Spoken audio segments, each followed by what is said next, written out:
Hello, everyone. I think all the presenters are here. So we will try to start. My name is Attila. I work as an adjunct at the sociology department at the University of Osijek. I'm also a presenter with Gordon Maslov, and I propose that we deal with the presentations as they are written in the program. So first will be as Monica and Alexandra.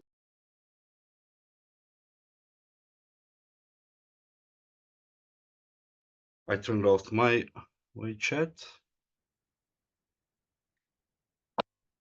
Just a second. Okay, we can start. So first of all, Alexandra Zdeb and Monica Savitska from the University of the National Education Commission in Krakow, Institute for American Studies and Polish Diaspora at Jagiellonian University. I apologize for massacring the name. With the presentation, Democracy, a Fragile Notion. You can start. Thank you, Attila, for introducing us. I will try to share my screen because I have a short presentation. Share.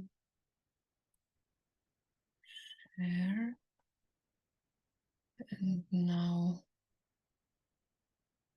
can you see it full screen? No. Now, yes. Yes? Okay. And if I'm moving the slides, are they being displayed? Yes. Okay. You. The idea of our presentation is to mention an ongoing project. My colleague Alexandra Zdeb and me are conducting for almost a year and a half. We will be presenting what the project is about and some basic premises, and we will focus on the conceptualization and operationalization part of the project.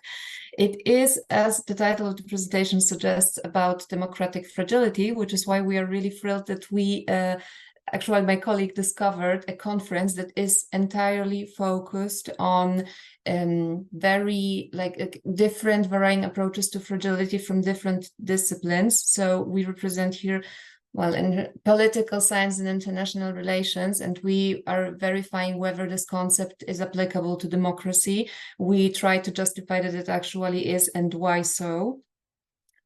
The summary, so I will be, I think I mentioned mostly what we will be touching upon. Let's move to the Democratic Fragility Project. So it is, the project started January 2023, and we are actually like heading towards its end because officially it is closing on June 2024. We managed to gather a team of in total 15 researchers from different parts of the, I think I can say, the world, because we have also researchers from a Japanese university, researchers from Mexico and Brazil, and from European universities. We decided to focus on the main subject was how to map democratic fragility. We are currently at the stage of preparing the chapters for an edited volume that will be published around, I guess, 2025. Well, for now, the title is Mapping Democratic Fragility. And apart from the theoretical part of the book, when we will be justifying why did we want to approach democracy and studies on democracy from the angle of fragility, and why do we consider that democracies are fragile, we will also have the empirical part. So we will have country case studies and comparative analysis. And here I mentioned the countries that will be analyzed. So Japan, South Korea, India, South Africa, Nigeria, Kenya, Kosovo, Montenegro, Bosnia and Herzegovina, North Macedonia, Argentina, Brazil, Mexico, and the United States. As you can see, we have we have a geographic representation here of the major world regions. In case of Europe, we decided that we do not want to focus on Eastern Europe or Western Europe. We decided to take countries which we considered are underrepresented in studies on democracy, mainly perhaps also because if they are being approached in analysis, it's from a different angle. And we also are aware of the fact that we are finishing the project, well, not accidentally, and an important moment, because as you're all aware, we have this so-called mega election year 2024. So many of the countries that we are analyzing are also included. They will be holding elections this year, so this is also another reason why we want to observe it and try to discover something about the state of democracy in those countries. And the beginning of our research was about trying to conceptualize the notion of fragility and verify whether it can be applied in a discipline that is close to political studies. Also, given the structure of my faculty, we know that there that there is an index of state fragility. So within political science and security studies, we have the concept of fragile states, but we also discovered that there are papers about the fragility of democracy. I put here the definition on the slide, the most common understanding, so the vocab dictionary understanding of fragility, exposure to damage. I will not elaborate on it more because we had already at the beginning of today in the first session a more elaborate presentation about the meanings and understandings. We also move more deeply into it within the project.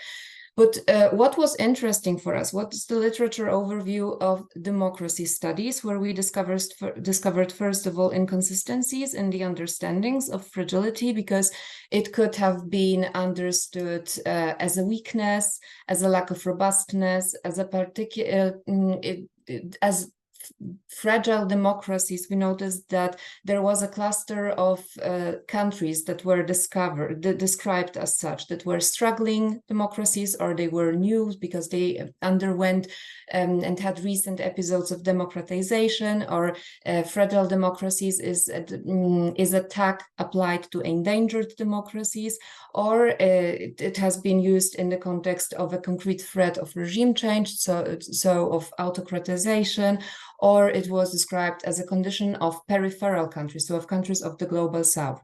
We also noticed that quite frequently, even if the title mentions democratic fragility or fragile democracies, there is many of those papers, not all of them, of course, lacked a clear conceptualization and operationalization of the term. And there were also entanglements with other concepts. For us, it was a struggle at the beginning to disentangle it and distinguish clearly what do we mean by democratic fragility in comparison to a wave of studies that focus on democratic resilience that is relatively new. So we saw recent publication, including edited monographs that focus and target democratic resilience. And we had to decide, okay, where does fragility stand in comparison to resilience? So what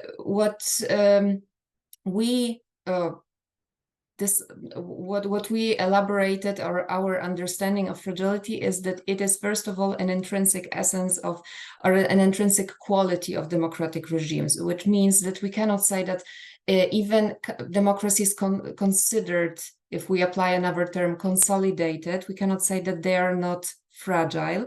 And we discovered also that a similar approach is present in several publications. So we treat it as a permanent state of the democratic system, an inherent quality, and it means that there is an ongoing and constantly evolving outcome of chosen elements of the system that keep the system in the state of unstable equilibrium. And here we resort to literature on democracy, and in particular Niklas Luhmann. So it means that we focus when studying democratic fragility rather on long-term and sustained and complex issues which democracies are facing, rather than on direct, sudden and unexpected threats that come as shocks to the system. This is, I think, also an important point to be made. And it's also what we have in mind when we study and when we want to focus on fragility. It is, as mentioned on the slide, a mindset of especially political actors that is willing to cross the red lines of democratic convention and reduce the legal requirements constraining that crossing. So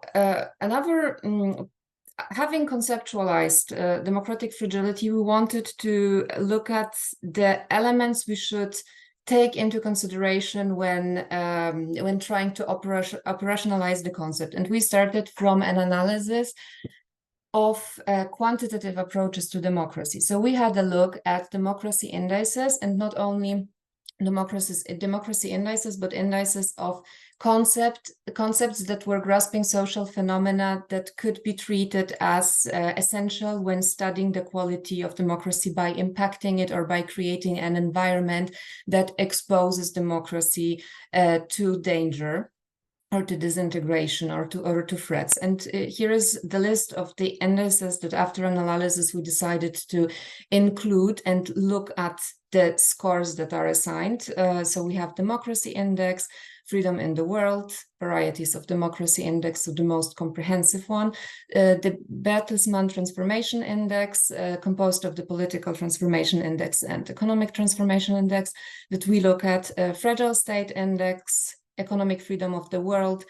And we decided also to include indices, the corruption perception index and the global organized crime index. So taking into consideration also, as I mentioned, factors that could endanger the stability of a state and hence the quality of democracy. What was our approach towards those indices? So first, we took it as an auxiliary tool that could help us select the country cases, because we wanted to include countries that were considered that had high scores, as well as those that were on the edges or on the margins, considered hybrid regimes or even electoral autocracies. And we wanted to have a troubleshooting tool in a way, meaning that we wanted to have a comprehensive spectrum of factors that should be kept in mind when seeking answers to the questions of why democracies are struggling. But as I mentioned, this was, so to say, a starting point, because it gives us certain directions, but it has to be complemented by qualitative analysis. So the country case studies, they are qualitative, and there we have through this we gain a more comprehensive picture, which reflects also the historical context in the countries and the processes that the indices cannot capture by definition. And reaching the analytical framework.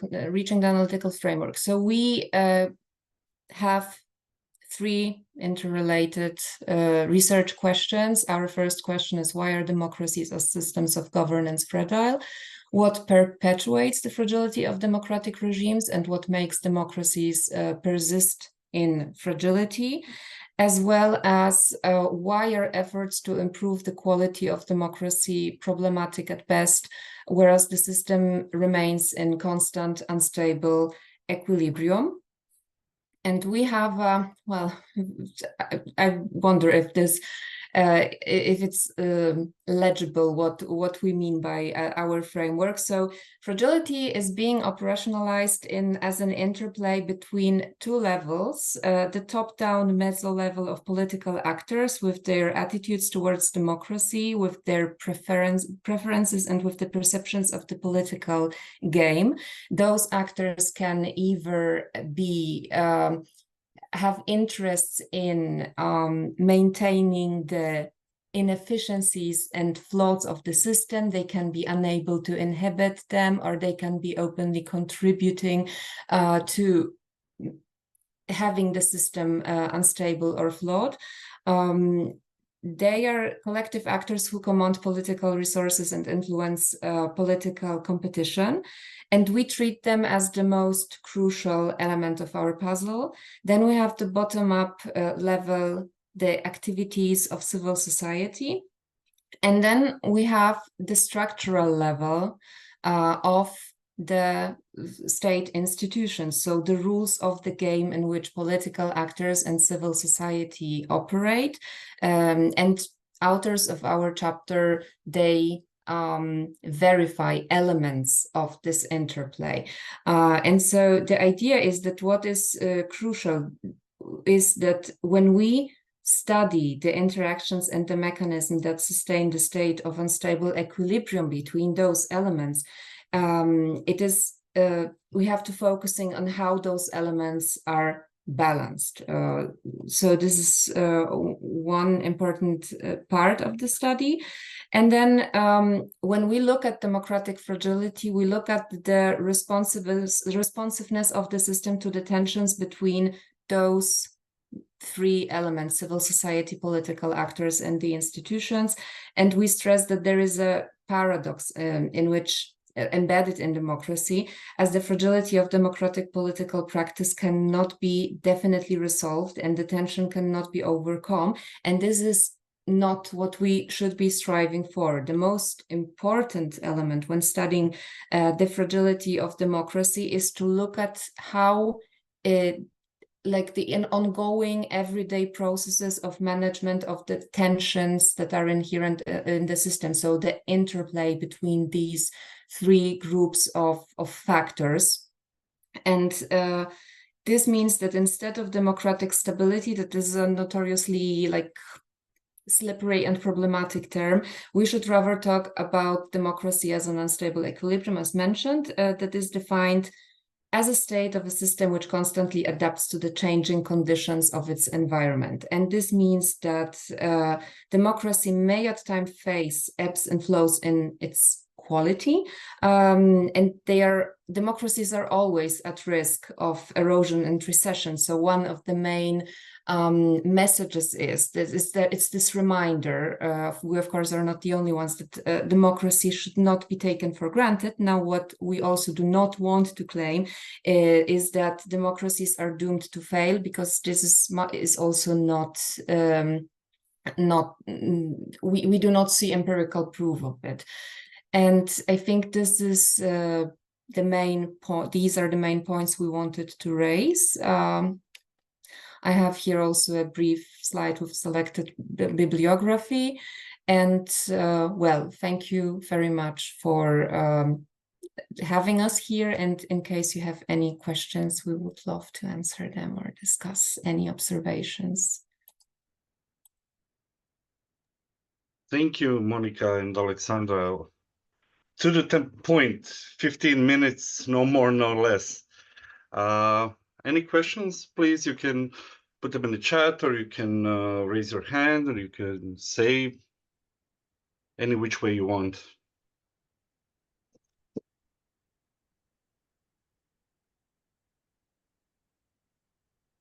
So maybe I'll try.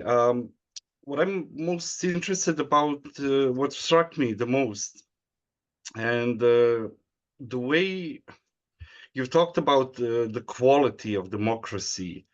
Could you maybe elaborate on that? Because you said you have quantitative approaches, you have qualitative approaches, but this idea of quality of democracy, you said about resilience and how you want to define it, the fragility with respect to resilience. But I'm not so sure that I understand really the quality of democracy, if you can just briefly explain. The quality of democracy is being expressed by how in our research, we do not elaborate a model of quality of democracy. What we are focusing on is to analyze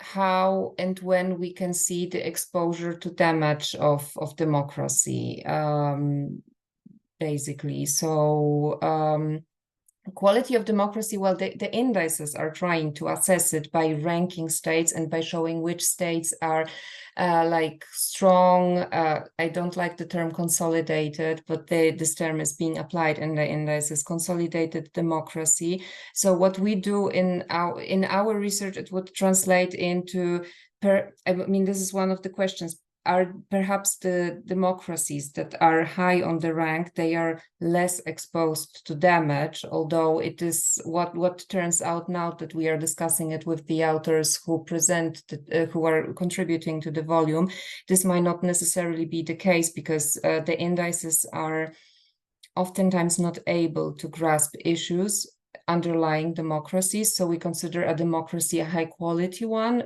but we don't, perhaps we underestimate issues that are embedded in the democracy. And this is because of the interactions of group of political actors with civil society, and the approach of political actors towards the institutional structure of the game. So it means we can consider a democracy as high quality because it's ranked high in the indices and it's going to be among the top 10, but then the qualitative analysis, it will show that the democracy is nonetheless, despite being a consolidated, a strong, a high quality democracy, it's nonetheless fragile, because there are certain instruments and interplays that are flawed and that don't function perfectly, right? I don't know if I answered the question. Yeah, you did. Ola, would you like to add something? Hello, everyone. I haven't had a chance to say hi. So hi, Monica, thank you for a brilliant presentation. Yeah, just to somehow maybe sum up what Monica just said. So I think the basic idea was that actually quality of democracy is a bit of a dead end in the way we conceptualize it and think about it. And empirically speaking, if you look at the development in Central Europe, in the US, it looks like it means nothing. I mean, quality of democracy is very subjective as a term, and it can change overnight. Hence, our attempts to kind of put together a concept that looks maybe at different elements and it really doesn't use this approach. And hence those three elements and our focus on the balancing act among them. Thank you. Sorry for interrupting. No, thank you very much for stepping in. Thank you, Alexandra and Monica. Anybody else? Do you have any questions, comments? I will just please ask you, Monica, if you can remove Stop sharing. the presentation. Yes. Mm-hmm. Okay, so your microphone got just switched off, I think, muted.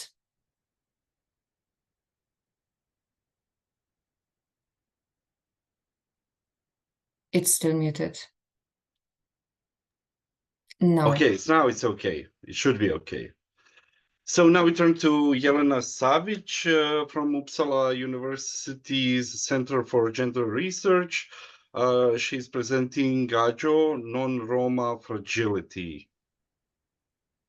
Yes, so now I will just try to present one video, and I'm using Canva, so I hope that it's going to work.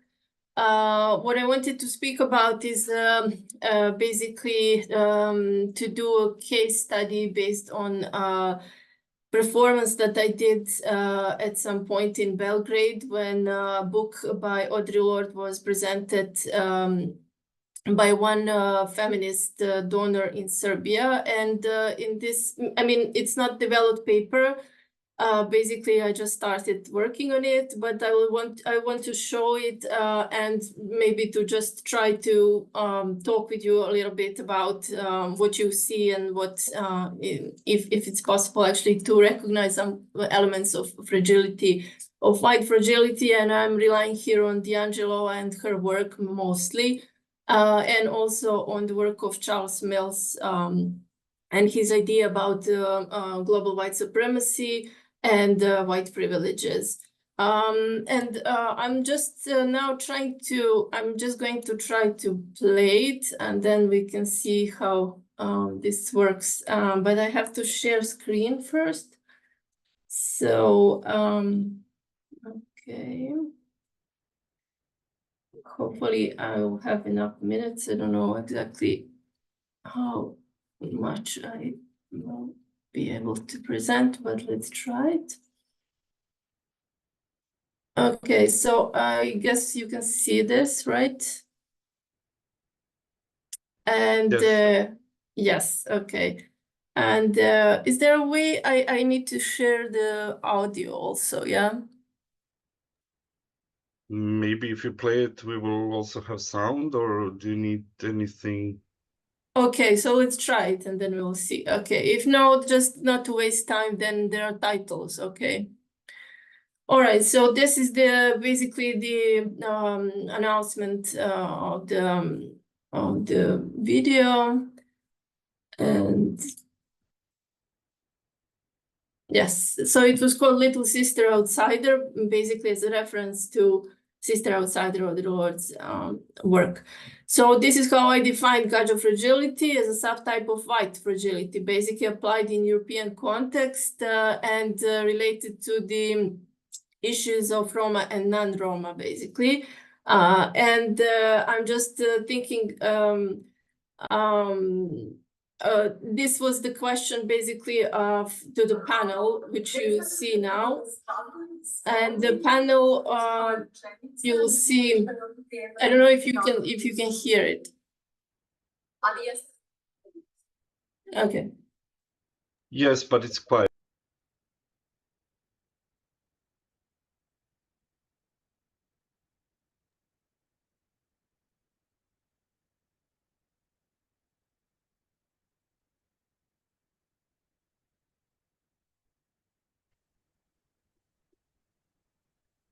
I cannot hear it.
Right, this is the end of the video, and I'm really sorry. I don't know exactly if you were able to follow. Probably not, because it was like chopped up video at the end.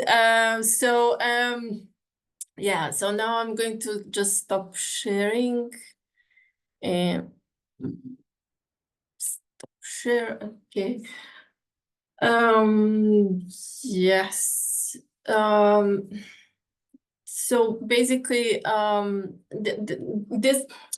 maybe I just give a little bit of more context, because I'm a feminist and I'm living in Serbia for 20 years. I'm in activism, and my experiences with feminism in Serbia were actually reason why I did this performance. And this is something that when I was thinking about this, like how for 20 years I'm unable to open this issue of racism within feminism, I was just thinking how every time I'm trying to do that, like I'm faced with certain kind of reactions, and similar to the ones that you saw in this video, if you saw it, okay.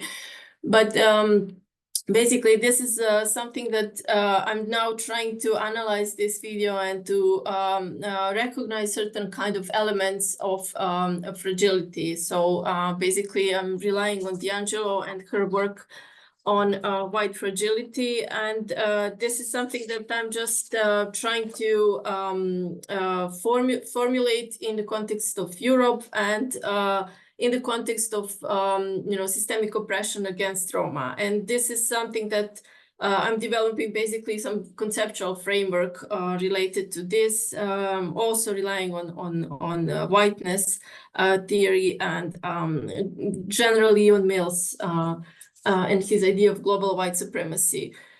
In this context, so for me, this notion of white fragility is something that I'm basically translating now in this European context, and trying to figure out how it operates in this Roma and non-Roma relationship. Yeah, so now there are different ways of, manifesting white fragility and different, but the point is that there is a systemic oppression behind this, and that there is this institutional, oppression and domination in different areas of life. So in politics, in economy, in culture, in different ways, and different perspectives. This is something that I'm just trying now to conceptualize, basically, where you have this like minimum amount of racial stress, which induces certain kind of it becomes like a triggering point for people. When we speak about when we try to speak about Roma-related issues and this relationship between Roma and non-Roma, and especially when we speak about the racialized aspect of this relationship. Yes, so yeah, I mean, basically, during this video, I wanted to mark certain kind of behaviors that appear, and I'm just like not sure what you actually saw and how to proceed with it further. But there was a lot of this kind of like, trying to not to speak about this issue as if the book by Audre Lorde has nothing to do with racial issues. And the problem was that the conversation was led by non-Roma women, and they basically read Audre Lorde's book as just belletristics, like some literature, and discussed mainly aesthetics and, topics that are mostly, not, they were depoliticizing and whitewashing basically her work, and absolutely not wanting to put it in the context of racialization of Roma women in Europe. So this was my issue. And that's something that I was provoked with and wanted to give them one doll, maybe you saw, maybe you didn't, which was presenting basically Roma women, how they treat them during this like 20 years, and trying to open this debate about the politics within feminism. But obviously it was not possible, and there were different kinds of mechanisms used, basically infantilizing and silencing, and different ways of making it inappropriate topic at the point. So I'm just, this is especially interesting in the context that we're talking about, because it's feminism, these all are feminist women, and they can be treated as like progressive whites, good white people. And D'Angelo marked the different kinds of strategies that people use when they are faced with this racial discomfort, and they feel also that they're good people, that they're good white people, so to say. Lena, Yes. I apologize. We have 2 minutes left on the other table. Sorry. So we can leave some time for a question or two. That's why I'm saying. Yeah, sure. That's I mean, it's completely unfinished. I just have like basically material, and I'm trying to deal with it. So that's it. Thank you anyway. Thank you. Cyril, I believe you have a question. Yes, I have a question. You mentioned you were prepared as to do it as a performance, so I would assume that you already knew what sort of reaction they were going to have. And is it because of that particular organization, or just you knowing the context? And then maybe a little bit more on the context. Why performance? Why did you think that was, or is it just one of the methodologies to talk about these issues, or was this the sort of last resort? I need to do something very provocative to get them, to respond. Thank you. Yeah, definitely. Well, I'm sorry, I just don't have enough time to explain all this. But definitely, I knew what the reaction is going to be, because like for 20 years, I know what the reaction is. Like just like if I try to engage just like proposing a comment, then it's not enough, because they set the terms and conditions of discussion.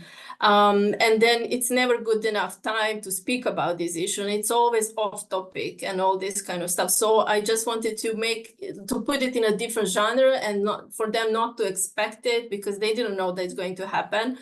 And to record it, because people usually have this like feeling, no, these are good people. They really cannot have this kind of experiences that I'm having, like constantly in my interaction with feminists. And so that's why I needed something different. And it was also a bit of like creativity involved, because I wanted something a bit like sarcastic, or how to say, a little bit more plastic to present it. And that's something that I was thinking about performance. Yeah. Sorry, I forgot what you asked. What was the other? No, that was you answered. Don't worry. Yeah. Thank you very much, Elena. I will reserve my questions for now, but maybe if we have time later on at the end, we need to hurry. So now I'm opening the Zoom for Willow Sipling from Western Michigan University. The title of presentation is The Etiquette of Equality, Chilling Effects, False Consciousness, and Purity Testing in Progressive Discourse. All right, thank you very much. I'm going to actually begin, perhaps maybe fittingly, with a quote from Audre Lorde in this paper. Can any of us here still afford to believe that efforts to reclaim the future can be private or individual? Can anyone here still afford to believe that the pursuit of liberation can be the sole and particular province of any one particular race or sex or age or religion or sexuality or class? Revolution is not a one-time event. It is becoming always vigilant for the smallest opportunity to make a genuine change in established, outgrown responses. For instance, it is beginning to address each other's difference with respect. End quote. In Benjamin Idelson's The Etiquette of Equality, a 2003 article, we step into a fictional classroom and observe a scenario that may summarize some aspects of modern discourse. And here the thought experiment begins. Imagine a classroom discussion of Lawrence v. Texas, the United States Supreme Court's landmark decision holding sodomy laws unconstitutional. One student argues that the court's ruling was correct because a state may not base its criminal laws on bare moral disapproval. Another student 2, picks up on Justice Scalia's dissenting opinion and responds that if the principle were sound, polygamy and bestiality would also be immune from punishment. A third student chimes in to observe that those comparisons are offensive, even harmful, and urges or intimates that the second should apologize. What should happen next? And thus ends the thought experiment. Some exposition may be required in this example, and Idelson does give it in his article, but I'm going to summarize some of these points in a way that directs us to the thought and work of social theory, especially the thought of Judith Butler. It should be noted first that the first student's assumption about Lawrence v. Texas' decision is one that seems drawn from commentary. It's assumptive. It is a statement of this person's opinion about the ruling. And there does not attempt to be any particular synthesis in the matter. For student 2, they appear to be attempting to apply critique to the first student's commentary and are applying critique on the basis of one aspect of the law that may be met with unintended consequences. And there may be at least 2 aspects to these unintended consequences that we are going to discuss momentarily. Finally, the third student is drawing a separate nuance and separate point from Lawrence, the first student, and also the second student. What is interesting about this scenario is that a nearly exact exchange has played out on many occasions. Scalia himself has rebutted the claim that he was equating or comparing same-sex sexual activity to bestiality, and this claim and arguments against him have been featured in academic journals and in popular media. For clarification, from both the legal ruling and Idelson's paper, there is not a quote-unquote comparison between LGBTQ sexual activity and bestiality. In fact, the second student may, by extending a positing from the first student, may be intending to check the first student's assumption that bare moral disapproval is not a basis of argument for the sake of protecting LGBTQ rights. A potential argument that bare moral disapproval should not be viewed as good enough under the law because someone may swing far toward moral disapproval of queer people, and this could be the basis upon LGBT folks' persecution under the law. An extreme example of moral reprehensible behavior that could be used to compare X, Y, or bestiality. It's possible, therefore, that the second student has a highest good of protection of rights for queer people. The third student understands an important aspect as well, based in history, politics, and rhetoric. What they seem to be hearing is a comparison between LGBTQ sexual activity and bestiality. Hearing these two concepts in the same sentence and assuming a comparison is an understandable conclusion. And such comparisons, direct ones, have been made and are being made by far-right political agitators. We might assume from this example that the third student is simply aware of the discourse, understands what it sounds like, and draws a further ethical conclusion about the second student's quote-unquote comparison, or rather, a point that sounds like a comparison due to an alertness of culturally coded bigotry.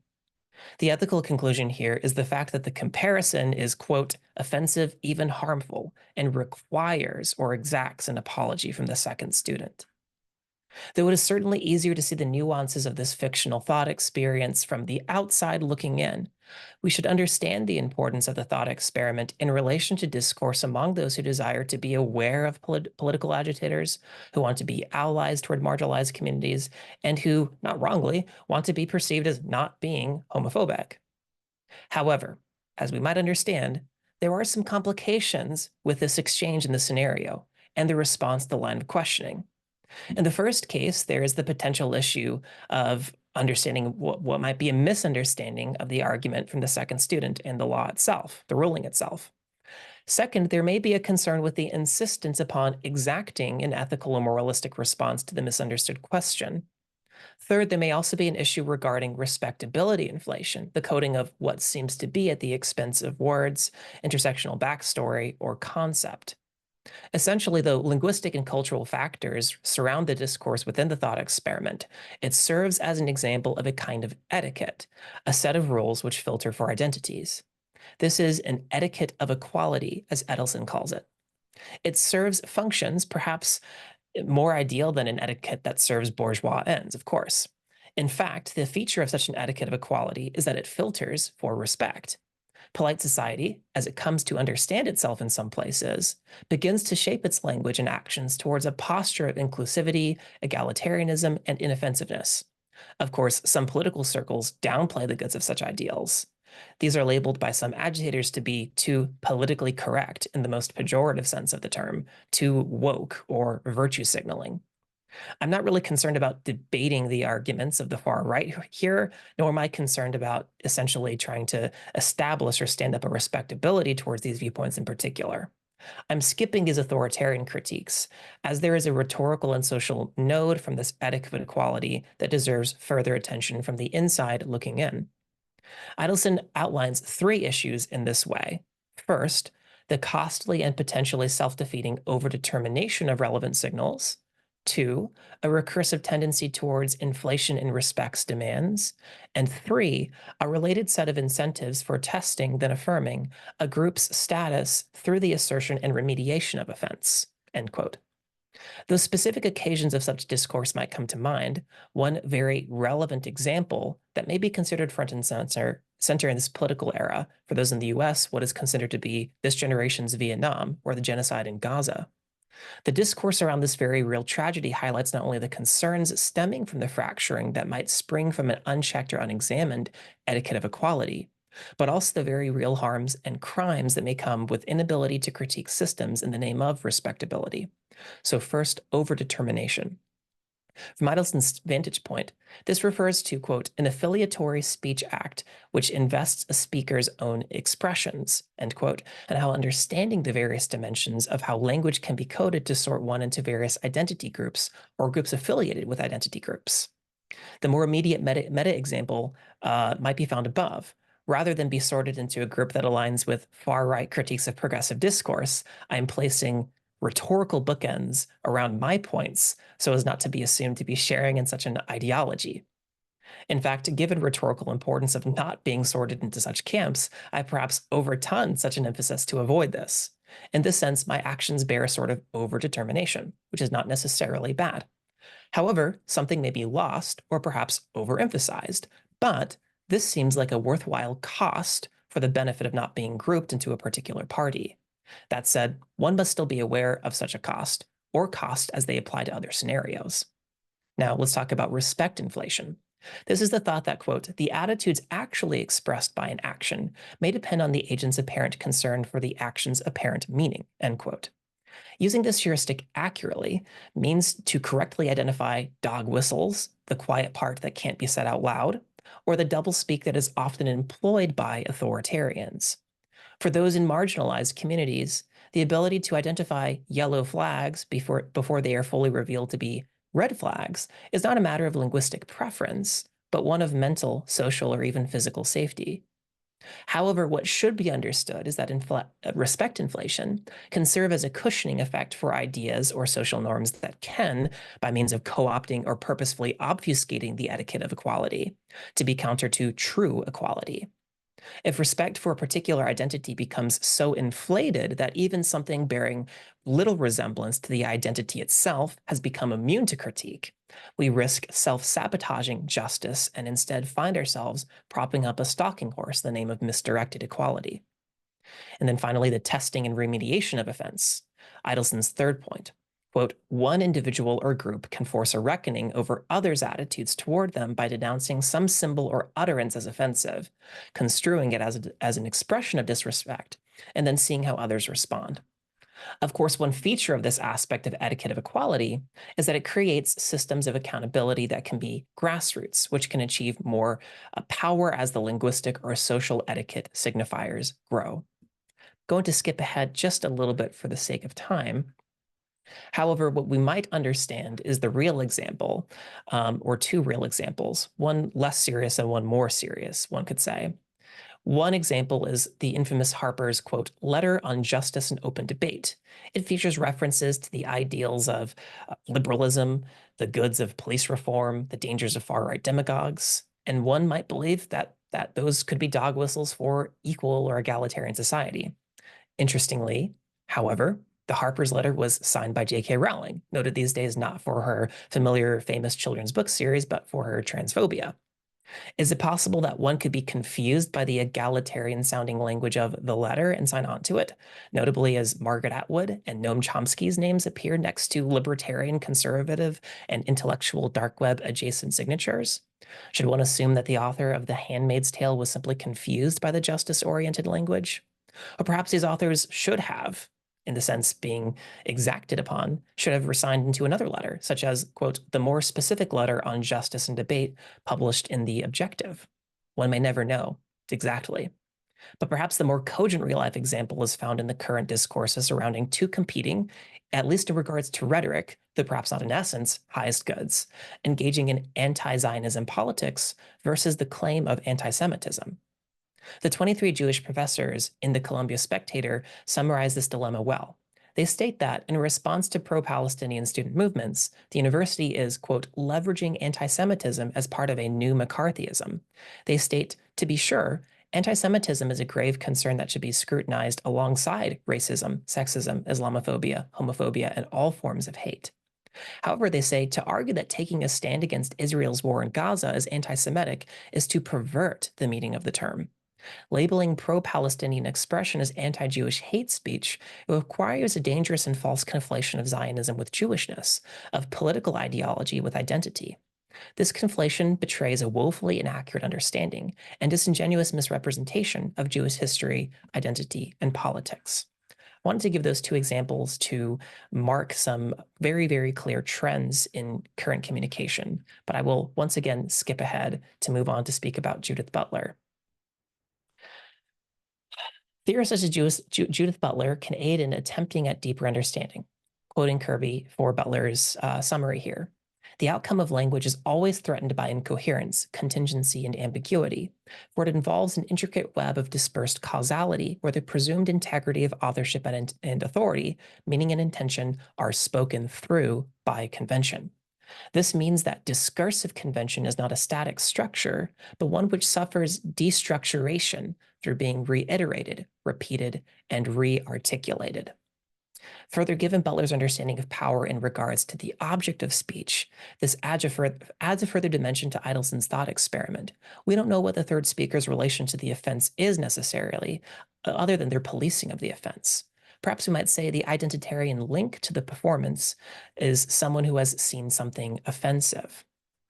So as we remember Idelson's three potential issues with the etiquette of equality, we might think about the inflation as responding or as being a kind of performativity in some of the less positive ways.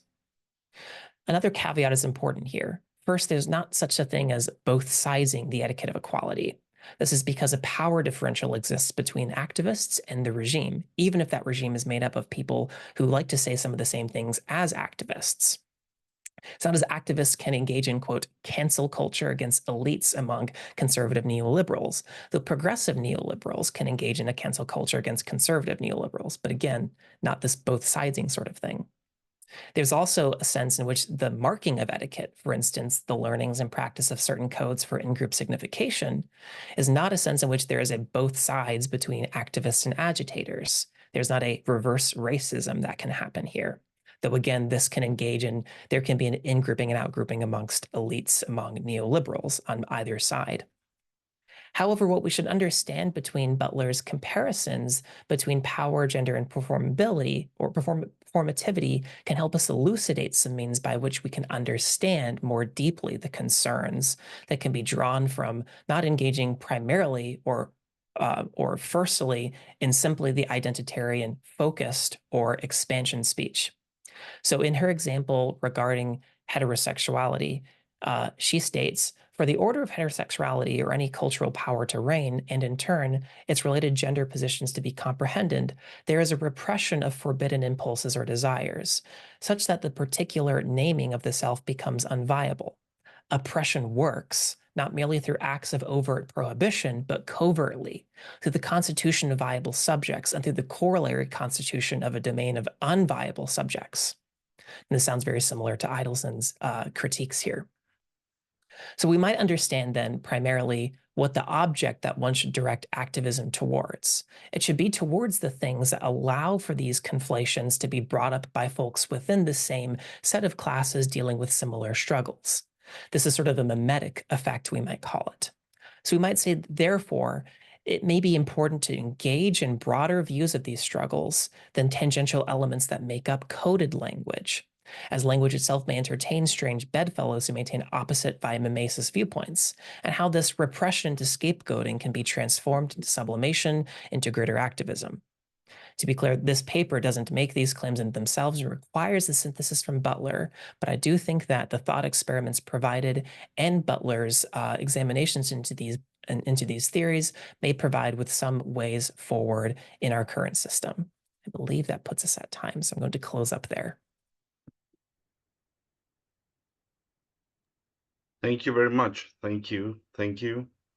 We have several minutes left. Thank you. I'm opening up the Zoom floor for questions, comments, and everything else you want to address to Willow.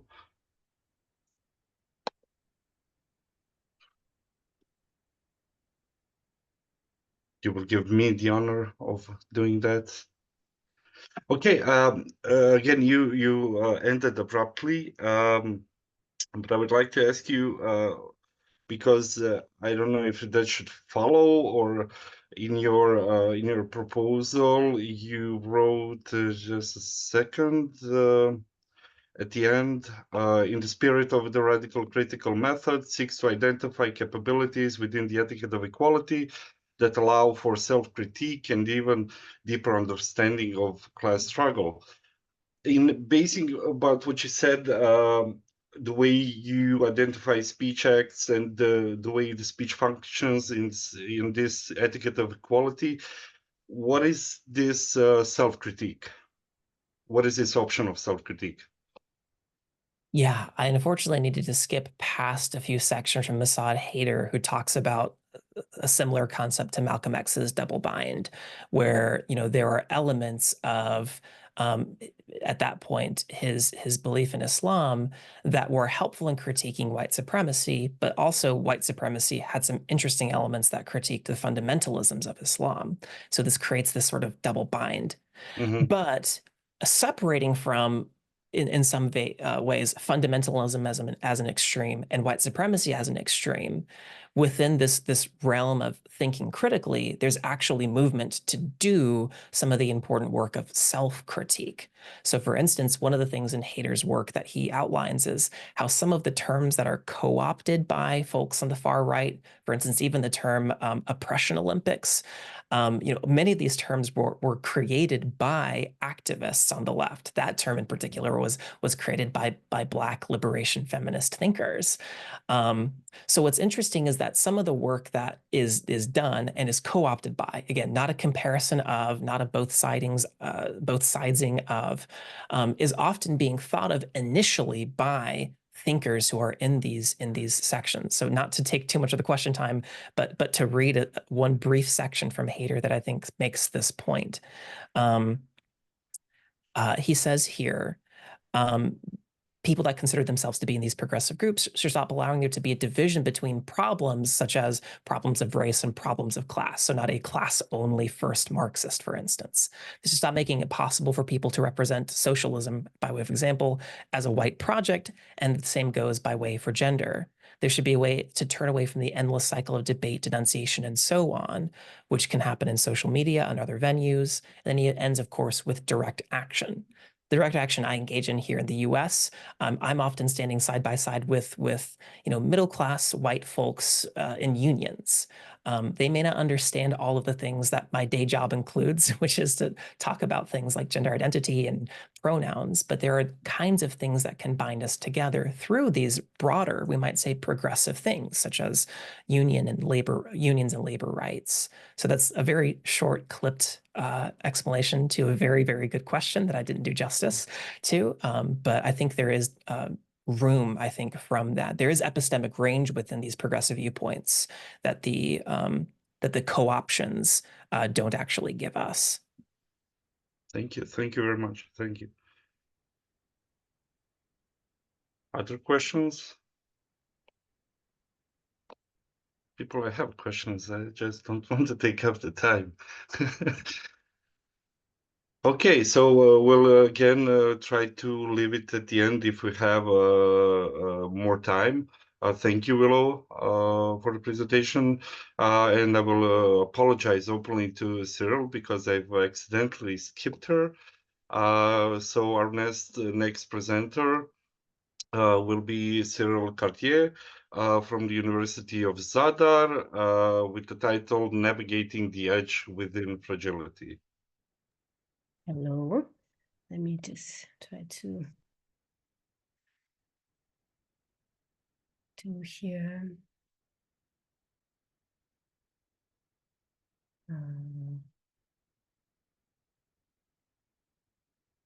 Okay, can you see everything? I just need a yes. I can't see. Yeah, guys. I can see. I can see. Okay, thank you. All right, so the geopolitical, structural, and mainstream cultural forces render people fragile, taking away their control or influence over certain aspects of their life, including things like status, rights, mobility, social capital, economic and political power, and their ability to give and receive care. It's something that will come up a lot in my presentation, and so I definitely welcome your comments. But this idea of handling with care becomes an exclusive label, not for everybody. Živi Atelier Deka is an art organization in Zagreb, Croatia, of which I'm a co-founder, which is at present the focal point of my autoethnographic research as a PhD student.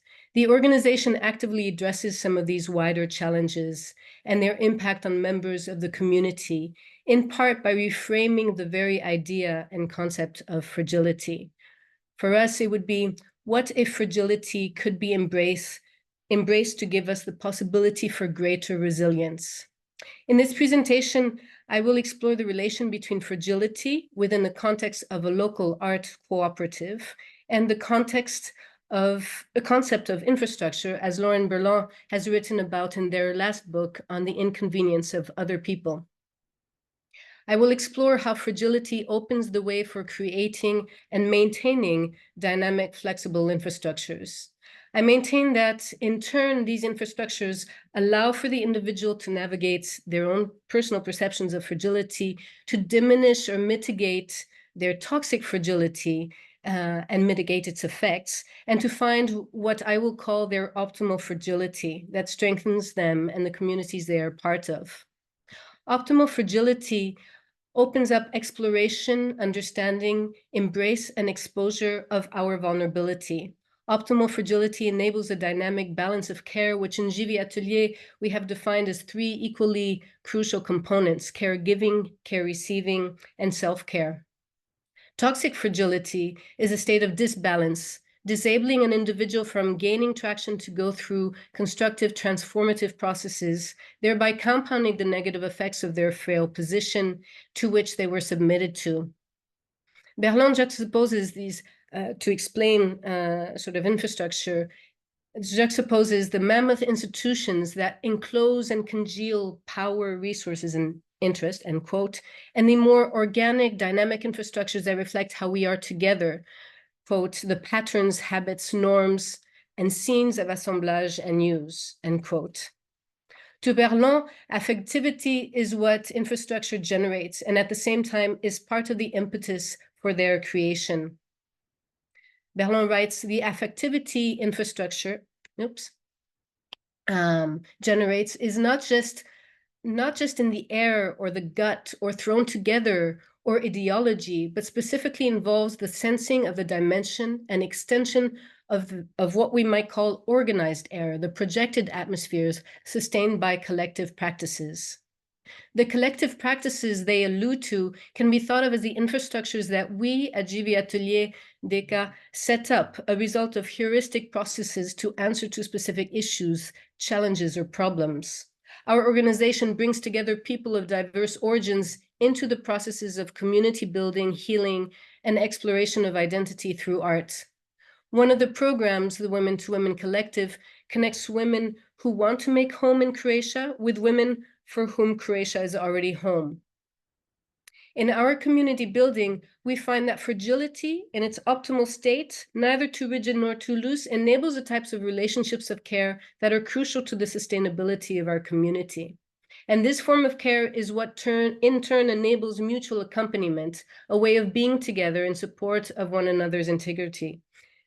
I won't have too much time to talk about that, but this way of being together was an intuitive reaction to the lack of mutuality and an innate need to embody an alternative to the binaries of us versus them, the locals versus the labeled asylum seeker, refugee, migrant, generally anyone from the majority world. This unhealthy binary is present even in a benevolent sense when locals become caregivers and newcomers become the vulnerable, marginalized beneficiaries, care receivers.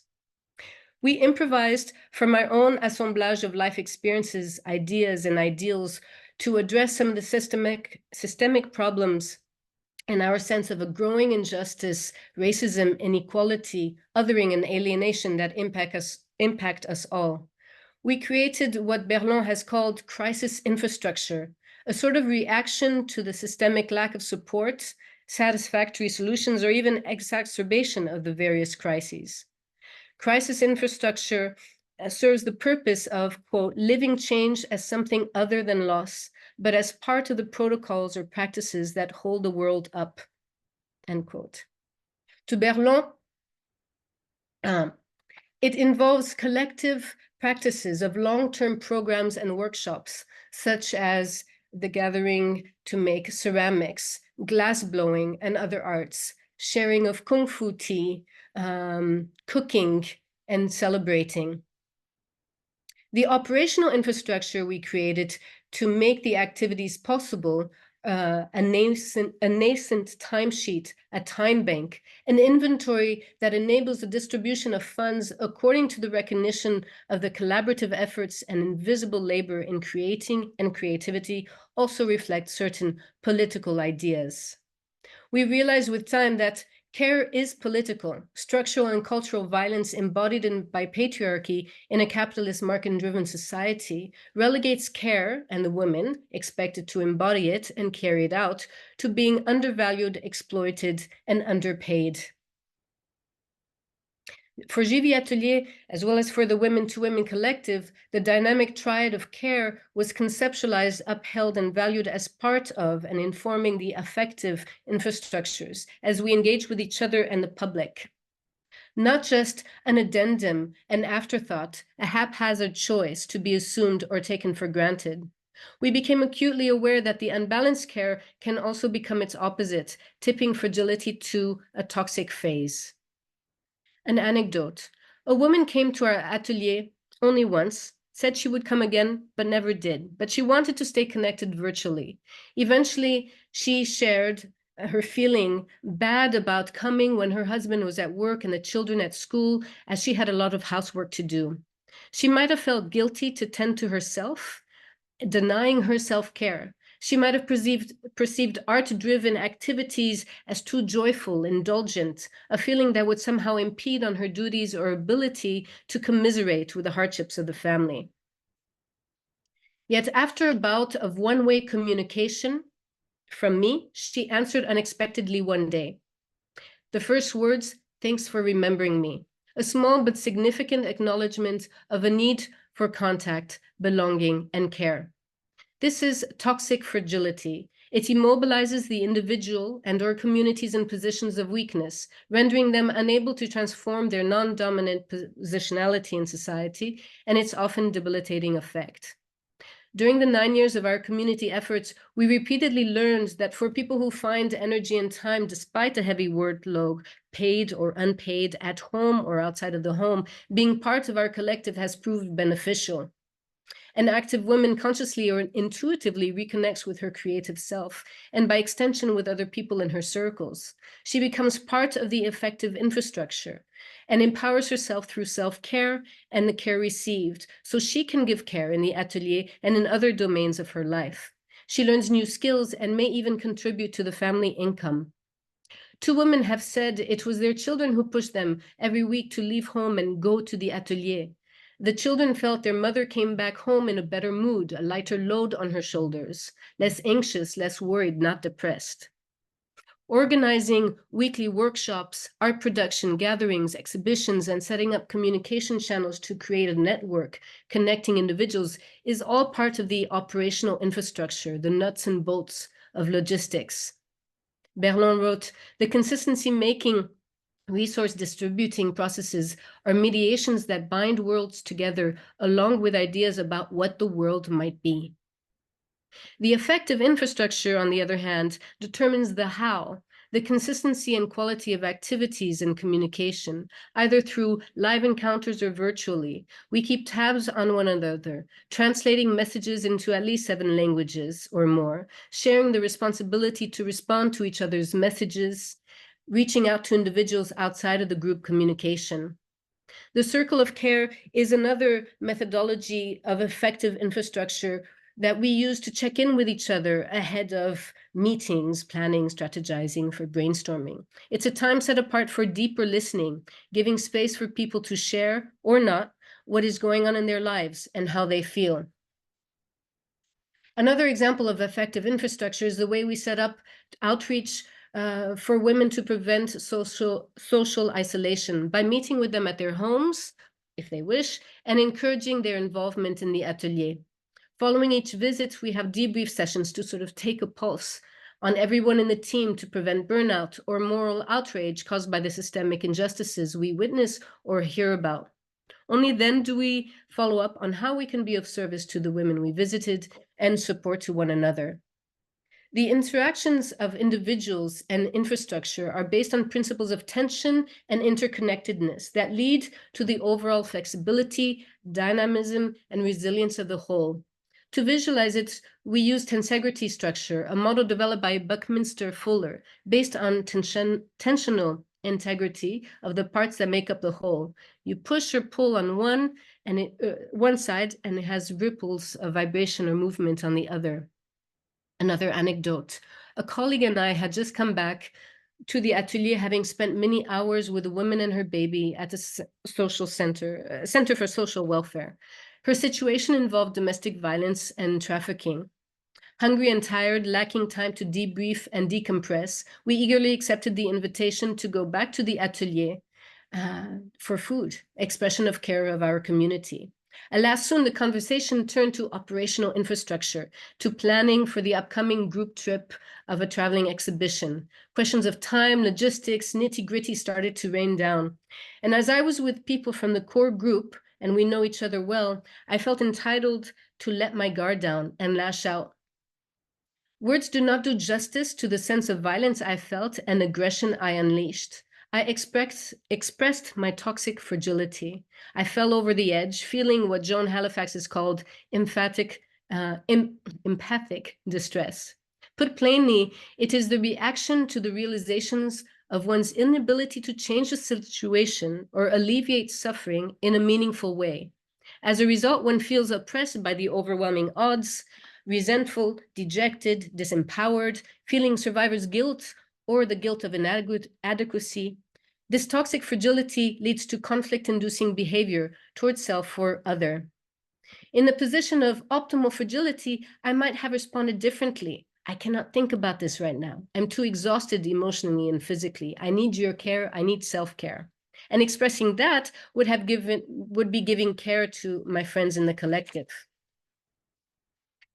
The effective infrastructures we have set up require constant effort and dedication to maintain in order to offset the toxicity and reinstate the dynamic balance both for the individual and the community. If the effective infrastructures are overshadowed by the operational ones and are too formulaic or rigid, they might lead to an individual's alienation, resentment, and cause conflict, breaking down the community from within. Without the effective infrastructures, burnouts prevail, leading to haphazard actions and the responsibility of decisions falling on too few. One woman partook only during special occasions like a party or trip. She mostly consumed without contributing, in need of attention. She sought connections to specific people by disparaging others and creating conflict. Her attitude was toxic, threatening the balance of care within the community. She was an inconvenience. Berlin describes inconvenience as, quote, a feeling state that registers one's implication in the pressures of coexistence. That, they add, quote, disturbs the vision of yourself you carry around that supports your sovereign fantasy, your fantasy of being in control, end quote. The easy, efficient solution to the women in question would be to find ways to exclude her from the group trips. After all, she didn't meet the criteria for participation as being one of the most active members or being at the reception center. But we do not want to reach out only to people with similar inclinations, paying lip service to our values of embracing diversity. Selecting based on likability would be a reflection of the kind of exclusionist community many of us disagree with. It would be as if to say, in Berlin's terms, you're welcome to be different as long as you're not an inconvenience. It is very possible that the actions of the woman stem from her traumatic past, her lacking emotional intelligence, social awareness, and experience. Precisely cases like hers are those that require more effort and care. And yet, when does the fine edge of relation between the care for one become detrimental and toxic for the tensegrity structure of the whole, the community? We spent many hours deliberating, looking at the different angles and ways we could act individually or as a group. No clear-cut decision was made, nor did it need to be. we realize how easy it is to be hermetic, care for each other's feelings, the tendencies and consequences of our actions, and questions raised flexed our ability to be aware of our individual and collective optimal fragility. Through effective infrastructures, we had set up the habit and space for debrief, exchange, analysis, and safe communication. The infrastructure prevented us from imitating a mainstream systemic attitude that would other exclude, isolate, negate anyone who doesn't conveniently fit in. Optimal fragility supports the effective and operational infrastructure. Not maintaining optimal fragility can lead to several consequences, causing pain to individuals, including those rendered most vulnerable by the wider system in which we live, and debilitating our personal and collective ability to care. Optimal fragility enables the dynamic balance of care within those infrastructures as part of the tensegrity to maintain the resilience of the community and individuals within, if anything, to change the world. Thank you. As this is a work in progress, I definitely welcome any comments and questions, though I know it's been a very long day with a lot of different topics. Thank you. Thank you very much. Opening the floor again for questions, commentary, and anything else.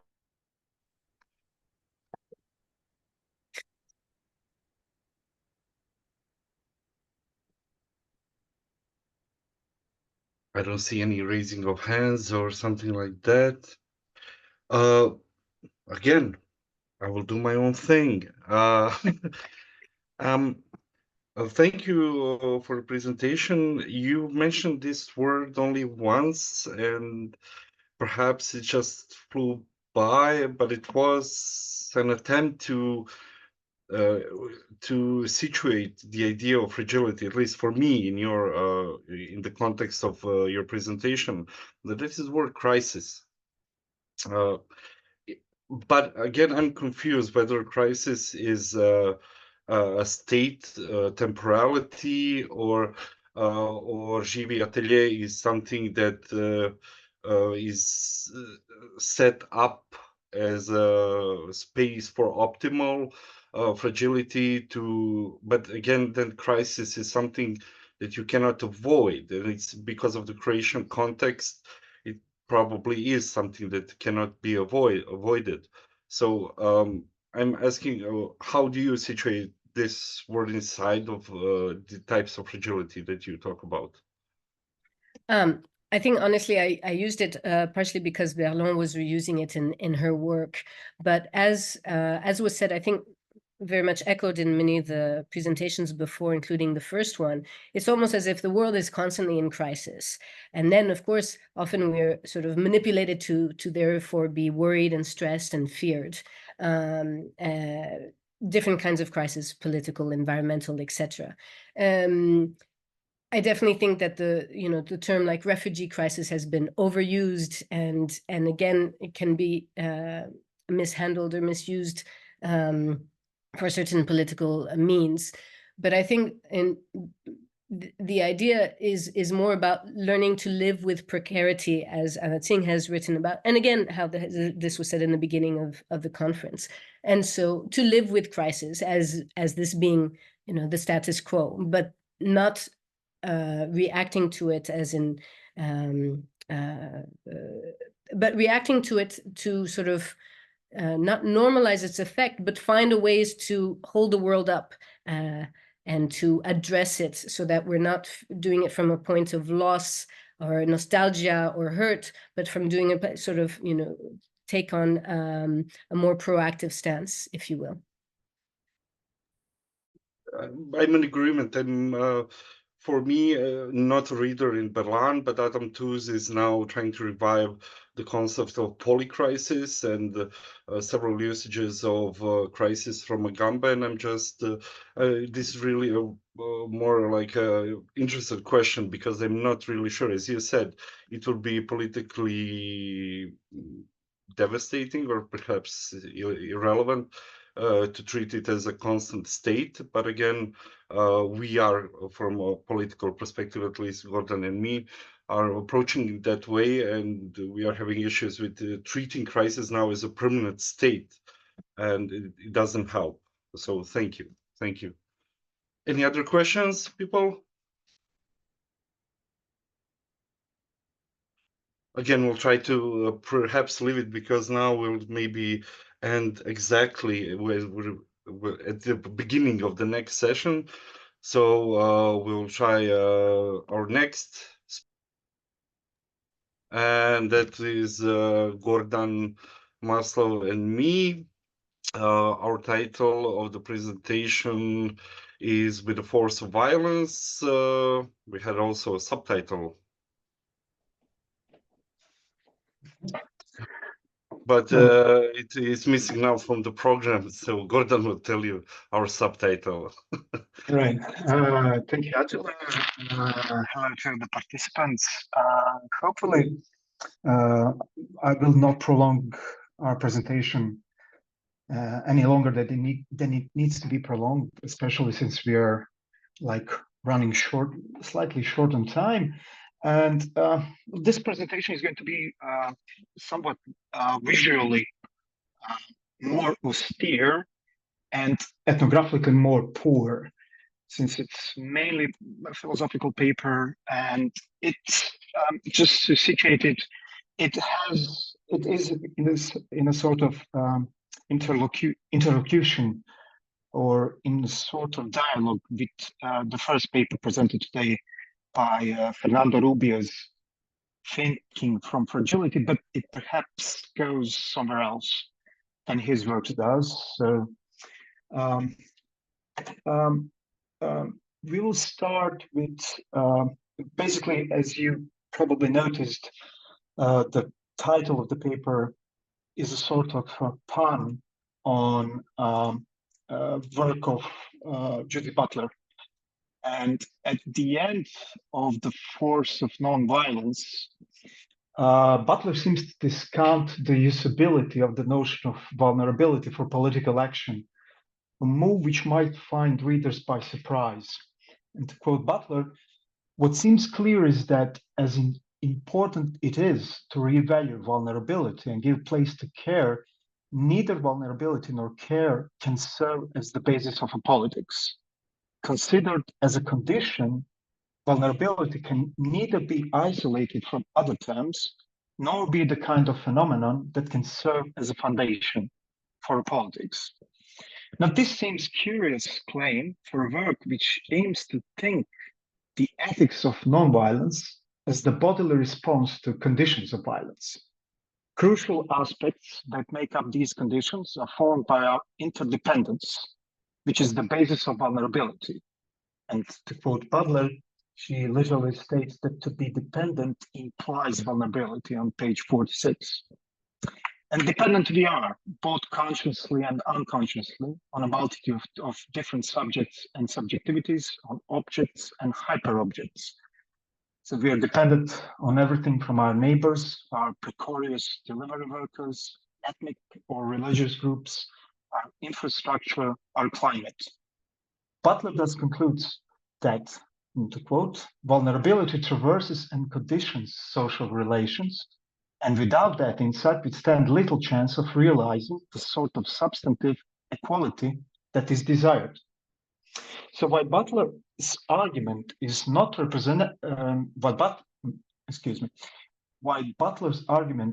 representative of the entire field of discourse relating to vulnerability, fragility, or precariousness, we will start from the presupposition that these discourses and ways of approaching the problem of politics share a certain common ground. As such, Butler's work opens up a set of issues and dichotomies within crucial for thinking, as the conference call for papers perceptively identifies the pervasiveness of fragility as a descriptor, interpretation, a claim, and a call to respond. Our own response is situated within these cracks opened by Butler's work, and with no set ends. It is completely processual and therefore fragile in the very sense of the word, opening up far more questions and problems than it will ever attempt to answer, with or without the time limitation. Among these questions is the status of vulnerability in the broader sense. Is vulnerability or fragility a concept or a state of being? Is its nature epistemic or ontological? And if it is ontological, what are its effects, not only on politics, the very one Butler seems to question, but on the political itself? On the other hand, is vulnerability predominantly a normative, i.e. political claim against different forms of violence, or perhaps a descriptive claim of a matter of fact, which would perhaps provide the basis for politics to emerge, to be formed as an answer to? Now, a small detour through something completely different, and that's Monty Python's Holy Grail. I hope that you watched it because we don't have any kind of video insert, but there's a famous scenes. I mean, for people who didn't watch it, I'd be hard pressed to evocate the greatness of the movie. But Monty Python's Holy Grail follows Arthur, the legendary king of the Britons, who is set on a quest to find the Holy Grail. Amongst numerous great scenes, there is a memorable encounter between the main protagonist and the solemn figure of the Black Knight, guarding the bridge over the small stream in the woods. After being refused the rites of passage, Arthur and the Black Knight engage in a chivalric pas d'armes, in a duel. And the scene is instantaneously turned into comedy gold. After losing an arm, a slightly puzzled Black Knight, showing no pain, insists on fighting on by brushing off this grave injury with words, "'Tis but a scratch, I've had worse." So the duel continues, with the Black Knight in the end being both legless and armless, refusing to admit the obvious defeat to Arthur by claiming, "All right, we'll call it a draw." Throughout, Arthur's demeanor changes drastically. From respect and reverence towards his opponent, he becomes increasingly annoyed by Black Knight's insistence to keep fighting on. So much so that in the end, he merely ignores legless and armless foe and just simply rides off. In a humorous way, this scene opens up the question of we want to engage in. A commonplace understanding of this situation might deal with the specific way a conflict is resolved. One draws his sword and deals a fatal or merely incapacitating blow to the opposition. Though in our case, we have a paradoxical realization of fragility, vulnerability, through comedic staging of seeming invulnerability.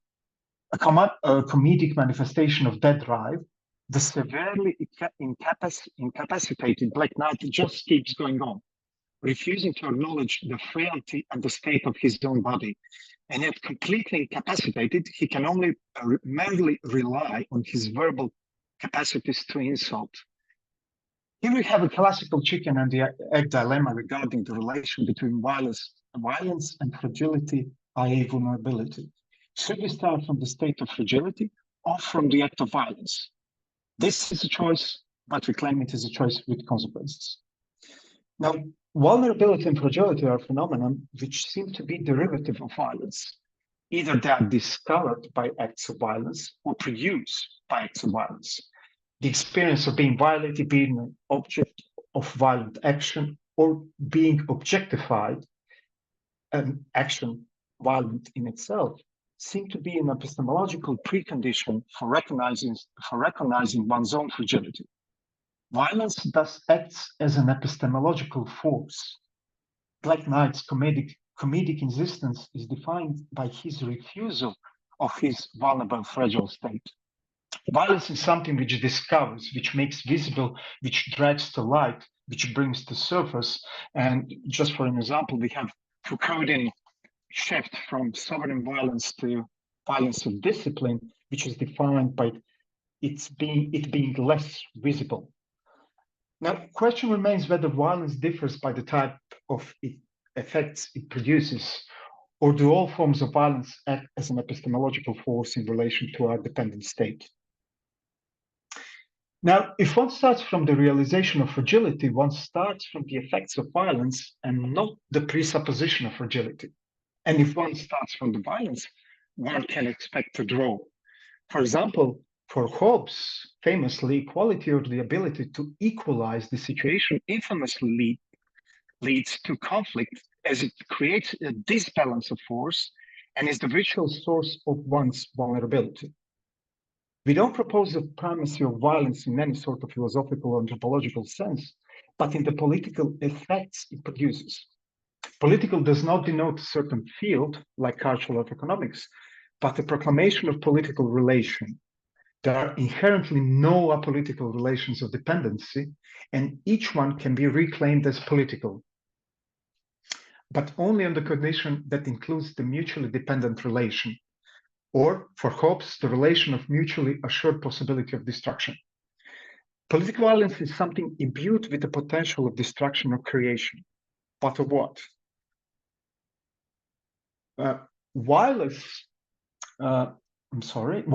is defined as a force deployed on, against, or onto human beings, on life, on population, on existence to be destroyed.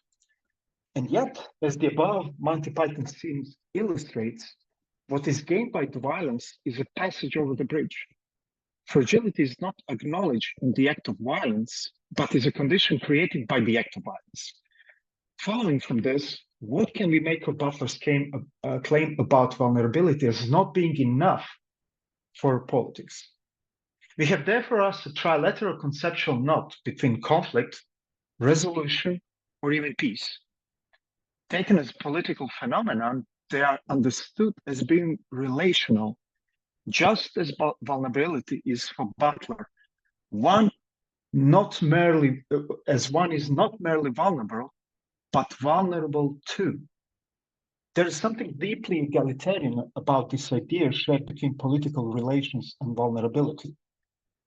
One is doing politics as related to the other. One can either be a threat, an opportunity for the resolution of the conflict, or one's equal. From this point, fragility seems to be just a possibility, i.e., one is only vulnerable to the other and not vulnerable in itself, as Butler seems to point out numerous times. One must be equal, or at least in relation of interdependence, to engage in political activity, as one's fragility is in the relation and is reciprocal. This is what we think when someone speaks of war and of peace. So in this situation, it is zero-sum game of equilibrium of force. But is political violence necessarily that between equals, as Hobbes seems to think? Is it relational? So its relationality disrupts the social bond. In Hobbes' world, it is the civil war. Or does it come from the outside of the relation of equals? For example, structural violence or Balibar's ultra-objective violence. Could we think of fragility as that which is known from the effects of political violence? Monty Python sketch gives us an example of a lack of fragility. It gives us a persistent force so that even in victory, Arthur just walks away. The Black Knight is surely vulnerable and fragile, but this is a scene which makes it impossible for us to think that he is fragile. It is through this denouncement of fragility that we find humor in the scene. Should we simply refuse Black Knight's denouncement of his own fragility in order to have transformed into a condition from which politics can emerge? Or is the unmediated violence, the severing of all the limbs, something we should start from? Now, for Foucault, vulnerability or fragility would be seen as another way of rephrasing the problems of domination and repression, a quest political analysis should, according to him, get rid of. His refusal of the traditional view of power opened up the way for ideas such as force, discipline, and the microphysics of power, ideas that sought to rethink power as a relation of force which produces effects and which has no time to deal with the phenomenology of vulnerability or even one's own fragility. Even when laying bare the effects of political violence, Foucault is inclined to describe it as an unbalanced play of forces. And it seems that the political violence, in all its violent splendor, retreats into history as a mechanism too simplistic to understand the relations of force in politics today. Governmentality is that force which makes subjects themselves participate into their own life building, their own management of relations. What place has vulnerability in such a schema? Or to prioritize our own approach, what place has political violence as an epistemological force in recognizing fragility or one's own vulnerability? Is there a politics which can be based on fragility? Or to reframe the question, is vulnerability a necessity or a necessary starting point for politics? Is there politics beyond fragility? Now, we see two possible lines of thought, at least in this Foucauldian scheme. First, fragility can be something which resists conceptualization, but still makes thinking about political violence possible by creating new loci of potential resistance. Second, and here we will open ourselves to well-deserved critique, are we perhaps not only living in an age of fragility, but in an age in which power functions in such a way that we are made to act as vulnerable, whatever this may mean? And the way to form counter-conduct would be to refuse this form of subjectification. This antinomic position to which Foucault would lead us is thus either power has its hold on our most intimate selves, and it is important to open spaces of fragility in order to form counterpower of the fragile, or fragility could be understood as that through which power operates today. And that is all for us, for me and Attila. Thank you very much. As might be understood, I will try to not open a discussion with Gordon. I told him everything yesterday. So I will call upon participants really to try to engage with us and to try to discuss your impressions.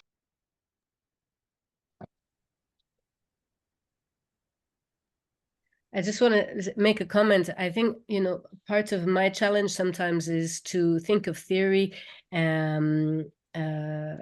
almost in retrospect of some of what's going on in the organization.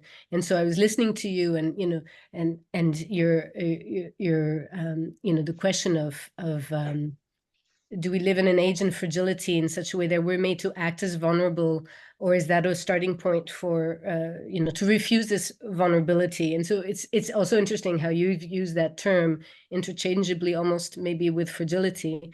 But and this is why for me, when I was thinking about this in preparation for this presentation, I was like, well, it's not that all vulnerability is bad, quote unquote, but how to separate it. And it was useful to me to think of it in terms of an optimal fragility versus a toxic one. And I think the toxic one would be the one that wants you to remain in this position of weakness and marginality, where you become almost apathetic, and you don't ruffle the feathers of power. But the more optimal one might actually open the way to resist that. Anyway, just a thought. Thank you. As again, we've tried to go the other way around. So we had some results, and those results exclude what you were talking about, but not as intent, but merely as a set of questions. From your paper, we think that there is a conceptual place for the distinction of optimal and toxic fragility, but again, our starting point was from a standpoint of political violence.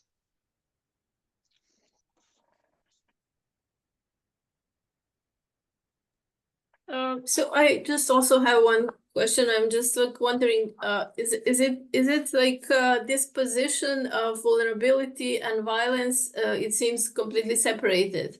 So I'm just wondering, is it possible to have like vulnerability and conducting violence? I mean, at the same time, or is it just, or it's not possible position? Gordon? Attila, would you answer the question? No, I talked for like 15 minutes. So you start and I'll like. This is so nice to have somebody who will read and somebody who will talk. But again, Yelena, maybe we didn't for us, really, the violence, it seems, but we're not stating this as a normative claim against or for fragility. Okay, they are asking us to quit, so I'll be quick in the answer. We are out of the position that the violence creates effects, among which vulnerability is one of them. At least if we start from the point of violence, and that was our critique, if you want to say, about Butler, and